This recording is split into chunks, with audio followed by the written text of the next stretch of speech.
Good morning. It's time for Winging It Buffalo Style. I'm Diana Fairbanks. And I'm your CW star, Matt Snyder. We have a great show for you today. We caught up with Chef Mike A., one of Buffalo's favorites. We caught up with him a little bit earlier. We're going to be bringing you one of his lessons from Mike A.'s cooking school in our kitchen coming up in just a little bit. And have you ever heard of a bunny roll? Well, if you haven't, we'll be checking in with the children, Explore More Children's Museum about this tasty dessert just in a little bit. Great for families. Also coming up today, we are talking basketball fever.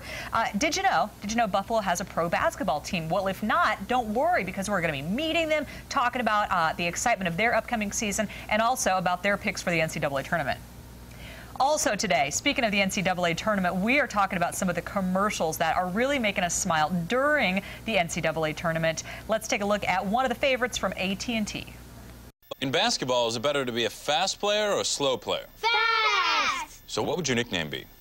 It would be Fasty, because you're really fast when you go. What about you? Nikki Flash. Nikki Flash. Why Nikki? Because it rhymes with Flash. Close. Yeah, close. It's not complicated. Faster is better.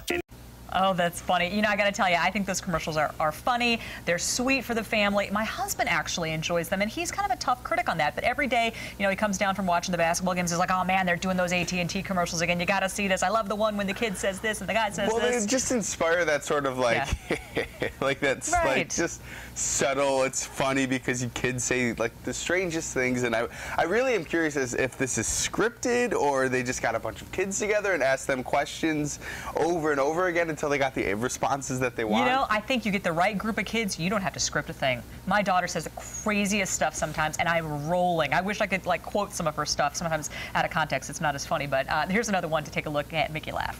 Is saving money better than not saving money? Yeah! Okay, if you save enough money, what would you do with it? I would buy an island made out of candy. An island made out of candy. It would be like sand full of sugar.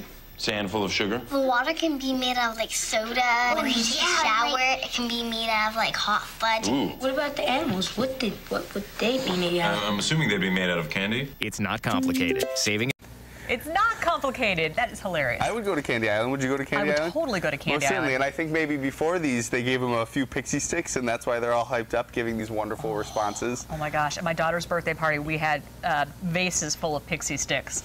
Bad idea. Just kids running in circles, screaming. Oh my God. It was fun for them. That's fun for me. But I will recommend that you go to YouTube, you type in AT&T and watch all of these There's a videos ton of because, yeah, we were trying to figure out which ones we wanted to show because all of them are funny. I like the one where the girl talks about it's better to be fast but not a werewolf. Yeah, that I like one the is really, treehouse really one is really funny. You want to have room for that so you can have a disco. And my husband likes the one where the AT&T guy's like, hold on, wait, I'm listening to this.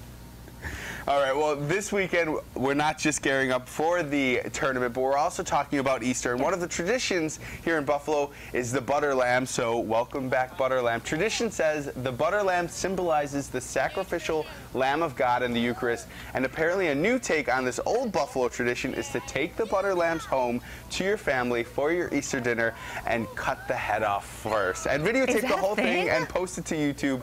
I'm going to be interviewing the Malchevsky family who makes them later on the week at the market, and I'll be able to ask them about the sensation. But that's what I said. Is that a thing? I've lived in Buffalo my entire life. I have a Polish family. We have a butter lamb. I don't remember ever just decapitating it ruthlessly. But then in the video you watch it, not only do they cut the butter lamb's face off, the little girl in the background is just terrified. They take the little butter flag and they stab it in the head. That's a little gruesome for Easter dinner in my... Oh boy, if you do this at your family, I need to know about it. Winging It needs to know. You got to take your own video and show us because I love butter. I love lambs. I love butter lambs, but that's highly disturbing to me. But I guess if you think about it when you're a kid, I think like anything's kind of funny, and I guess there's a little bit of humor, and it's a butter lamb eating its head first. It's like when you have the chocolate bunnies, right? The big debate is, do you start at the ears? Oh, absolutely. Exactly. Yeah. So, I mean, that's not much different than ruthlessly decapitating the butter lamb. Poor butter lamb. Okay, so that was some video that you may not forget today. This is something that we won't forget. You know, you got to keep the crew entertained here at the Winging It Studios, the behind-the-scenes people who make it all happen. And sometimes they're really busy, and sometimes they have a little more time on their hands. Okay, this is me looking at... Okay, so remember yesterday I had on this green dress, right? It's crazy color green, really pretty for spring, very on trend, so says our producers. But this green is the same color as our weather wall, which means anytime you put something else on it, we have these magical computers that can turn it to any color they want. And so behind the scenes yesterday, and I love my crazy faces that they managed to capture, they changed my dress to whatever color they were feeling, or snow. They could do anything they wanted with this dress, which makes me feel a little vulnerable, but and yet they managed to make it funny. So that is pretty funny. And they also managed to catch the strangest screenshots of the faces. That last one were like half asleep. But what I was saying is you could wear that dress every single day of the week. They could change the color for you. You would never have to find a new dress, and no one would know that you didn't change. Now you're thinking. Genius you're right over here. Genius. I mean, I am always talking to people about what's on trend for fashion, and we do have another segment right here about what you need to do to get ready for spring fashion, and maybe chroma key dresses are what's in.